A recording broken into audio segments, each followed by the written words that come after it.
Continuando o que nós estamos falando. Se nós unirmos todos os pontos, vai dar uma curva.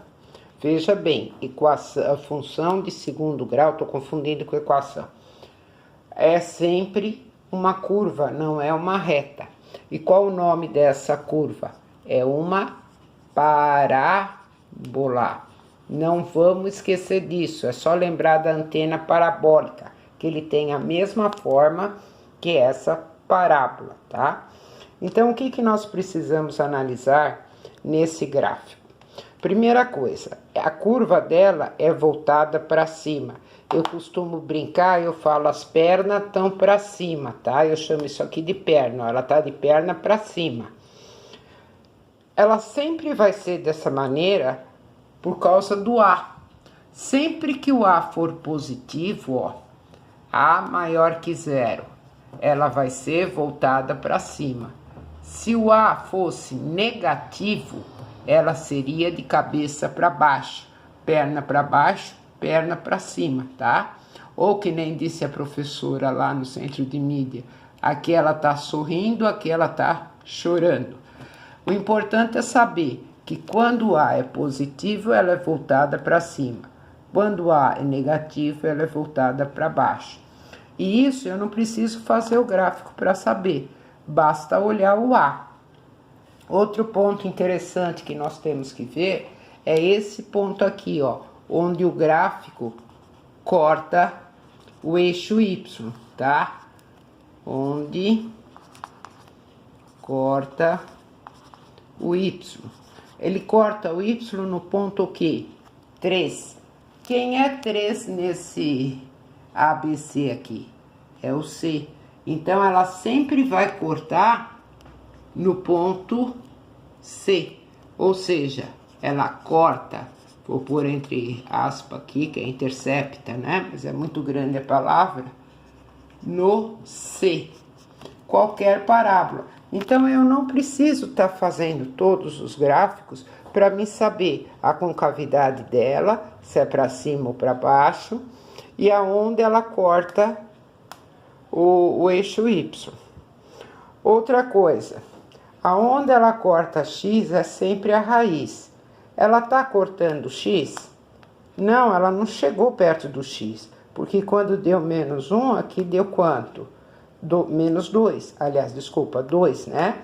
Então, o que acontece? Essa equação é aquela cujo delta, se a gente fosse resolver, é negativo, ou seja, não tem raiz.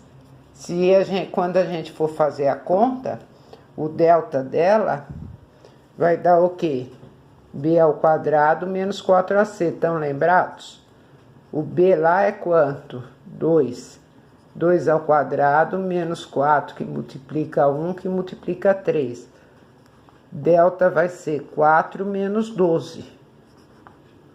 Menos 8, lembra? Não existe raiz. Por isso que esse tipo de função, ela não corta o eixo X. Se ela cortasse o eixo X, eu teria raízes. Então, revendo, o A da função me dá sempre a concavidade, se ela é para cima ou se ela é para baixo. O C me dá sempre aonde o eixo Y é cortado. Esse é o ponto C, tá? O B não faz muita diferença. O que me faz mais importante para nós é o ponto A e o ponto C. Espero que tenha ficado claro. Então, quando eu tenho uma função de segundo grau, se eu quiser fazer o gráfico, eu dou valores para o x, substituo, tiro os pares ordenados. Aí, com os pares ordenados, eu ponho no gráfico. Realmente é difícil fazer uma parábola, porque nós não temos mão firme para isso. Eu não tenho mão firme para isso. Mas a gente sabe qual é o movimento dela. E um outro ponto interessante, quando ela está voltada para cima, que nem esse caso aqui, ela vem decrescendo, ó, ela vai decrescendo porque ela está de cima para baixo, até esse ponto. Desse ponto em diante, ela começa o quê? Crescer.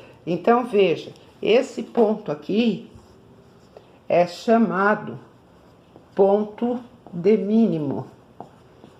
Ah, o que é isso?